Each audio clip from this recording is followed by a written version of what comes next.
Question 11a. Copy and complete the table of values below for the relation y equal to 6 plus 3s minus 3s cubed.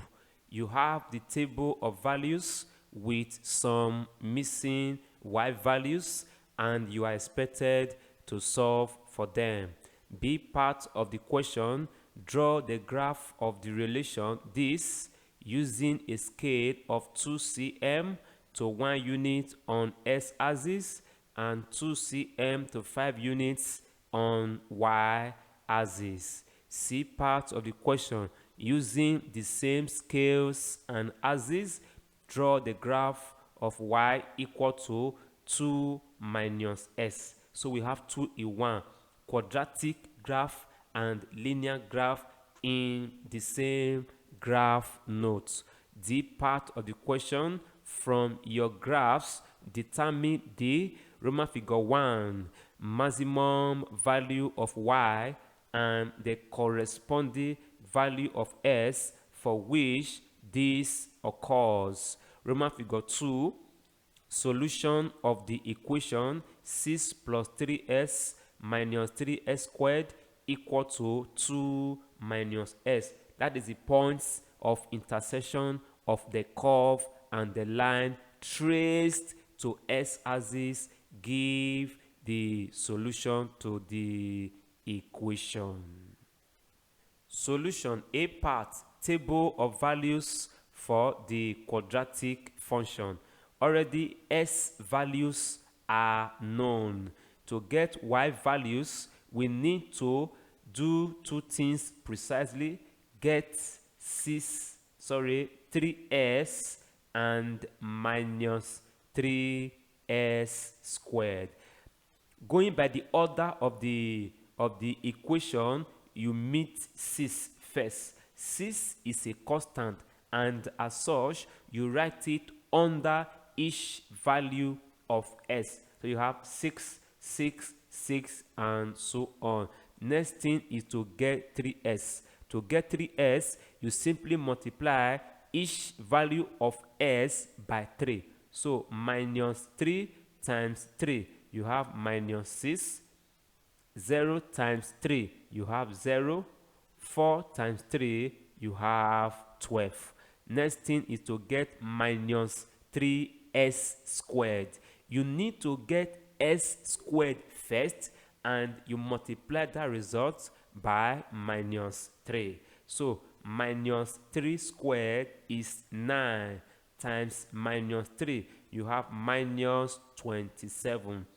Minus 2 squared is 4 times minus 3. You have minus 12.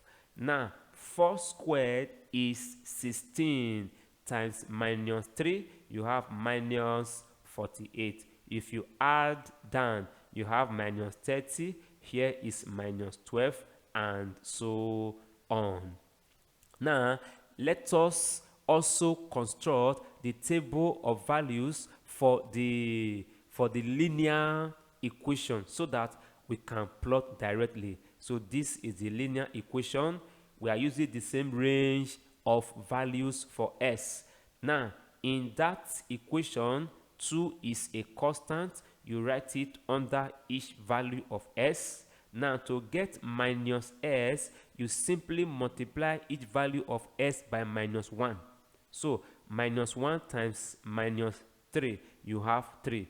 Minus 1 times minus 2, you have 2. Minus 1 times 1, you have 1, and so on. To get y, you add. So you have 5. If you add, you have 4, you have 3, you have 2, you have 1. Here is 0, minus 1, minus 2. Next thing is to plot the two graphs. Back to B part of the question, the given scale, you have 2 cm to 1 unit on x-axis, 2 cm to 5 units on y-axis. This scale implies that one line is 0.1 units on x-axis and 0.5 units on y-axis. Okay, now this graph I'm using, you can see that each bus contains 5 lines. So by default, the one bus you are seeing now is 1 cm. So what the scale implies on x-axis, you combine two buses from the origin, you give it 1. The next one is 2. The next one is 3. If you move to the left, you have -1, -2, -3. Then on the y-axis, you combine two buses and you give it 5. The next two buses, 10. If you move down from the origin, you have -5, -10, -15, and so on. Now, why is the x-axis close to the top? It is because if you check the values of y, you have -30, and the positive just 6, from, let's say, from 1 to 6. So in drawing your x-axis, you need to give a better space or much space to the negative values of y. So you draw the x-axis closer to the top. Now, if you take it at the middle, it might not accommodate -30. Hence, the trick of shifting it up so that you give more space to the negative y values. Next thing is to plot when x is -3, y is -30. This is the point of intersection of the 2 points, -2, -12. Now, we said that on the y-axis, one line is 0.5. In other words, 2 lines will give you 1. 2 lines will give you 1. So after 10, the next 2 line 11, the next 2 line -12, somewhere here. So this is -2, -12. -1, 0. When y is 0, s is -1. You plot that point directly on the x-axis. Then 0, 6. So when s is 0, y is 6. So after 6, after 5, the next 2 lines becomes 6. When s is 1, y is 6. So this is the same 6 against 1. When s is 2, y is 0. You plot that point directly on the x-axis. When s is 3, y is -12. This is the point of intersection. When s is 4, y is -30.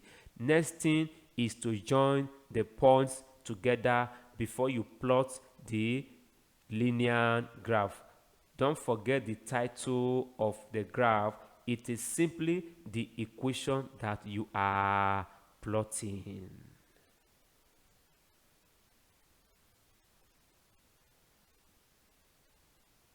You can see that all the points have been joined together for the quadratic curve. Next thing is to plot the linear equation. You have the table of values as this. So -3 for s is against 5 for y.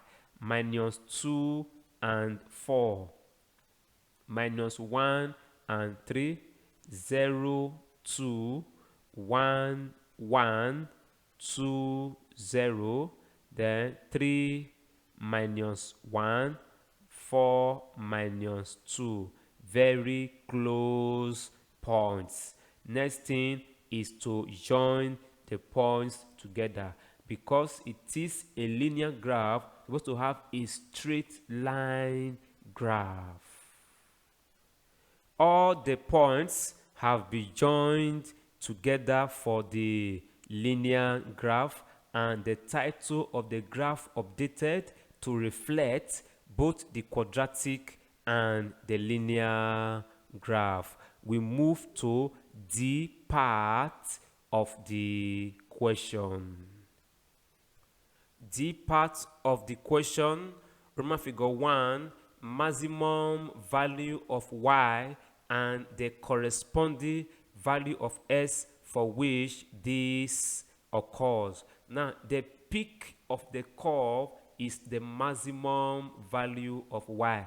If you trace to y-axis, you have 6.5. From that point, if you trace it to the x-axis, you have 0.5. Noting that on the x-axis, one line is 0.1. So if you count from the origin to that point, you have 0.5. And on the y-axis, one line is 0.5. So if you count from where you have it there, you have 6.5. Now, Roman figure 2, solution of the equation. The solution is the point of intersection of the curve and the line. The points of, because there are two points of intersection of the curve and the line. This is the first point of intersection. This is the second point of intersection. If you trace this point to the x-axis, it is between minus 0.6 and minus 0.7. So in between becomes minus 0.65 or 2. This point is very easy to get. So that's the solution of this equation, the curve and the line.